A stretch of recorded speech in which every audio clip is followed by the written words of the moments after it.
It's that wonderful time of the year again. Good old VD. Meaning Valentine's Day, of course. So what better way to spend our nation's day of love than taking your significant other to go see a Valentine's Day slasher movie?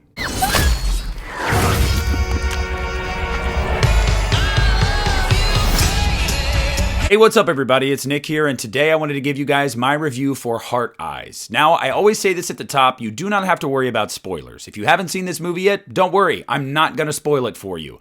I will be intentionally vague about damn near everything, just so you guys can watch this and prep yourselves for when you go see the movie. Now, the plot of Heart Eyes is fairly simple. If you've seen just about any amount of marketing for this movie, then you know the plot is about a serial killer that kills couples on Valentine's Day. That's pretty much it.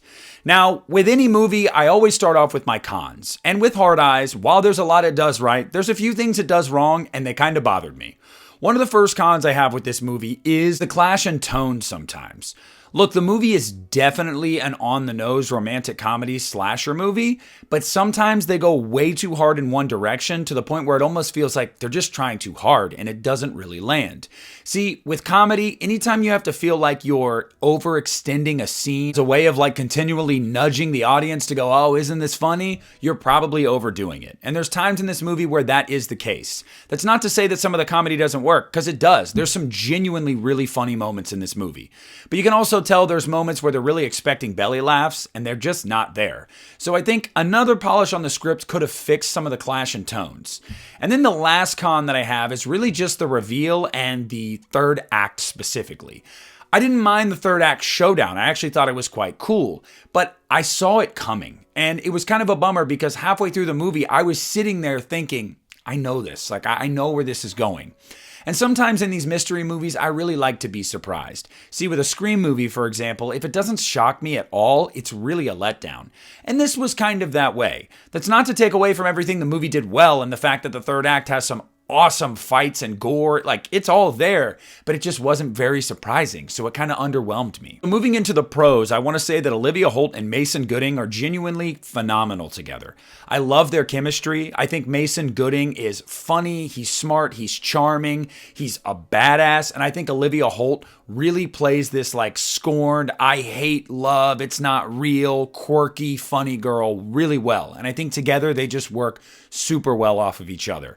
I've liked Mason Gooding since I first saw him in Scream 5, and I really think this guy is going to have a bright future ahead of him. Maybe he's going to be a horror guy predominantly, and if he is, I'm down for it because he's great in these movies. Another pro I want to talk about with this movie is the sound design in particular.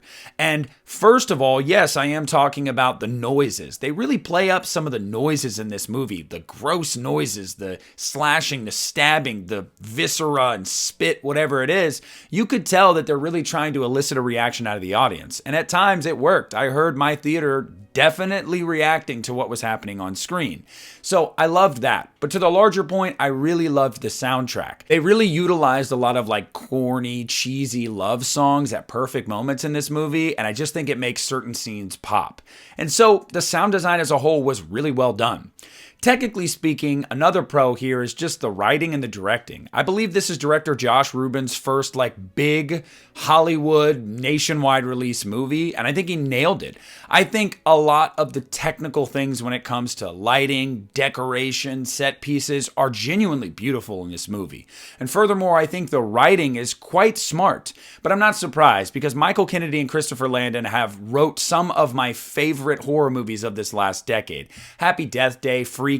These guys know how to do comedy and horror, and they know how to marry them well. Now, I would say this is a rung below those two movies because at times the tone is very, very jarring, but these guys, this is their bag, and they still do it well enough, even in one of their weaker outings. Another pro I want to talk about with this movie is the special effects. I think that they're actually phenomenal in this movie. I think the kills are top notch. I think there is some genuinely great practical effects. Great use of blood. It looks really real. It's none of that fake bullcrap. I loved it. There's a sequence in the third act where a kill scene is getting dragged out and getting grosser and grosser as it's slowly getting dragged out. And I loved it. I loved the resolution of it. I thought it looked so good. And then the final pro that I really wanted to talk about here is the Heart Eyes Killer. The Heart Eyes Killer is a freaking badass. Like, the Heart Eyes Killer Every time they're on screen, they're this hulking, menacing presence. I love the look of the mask. I love the night vision red eyes. I love the use of real blood on the mask. It's a great design for a killer, and the killer is ruthless.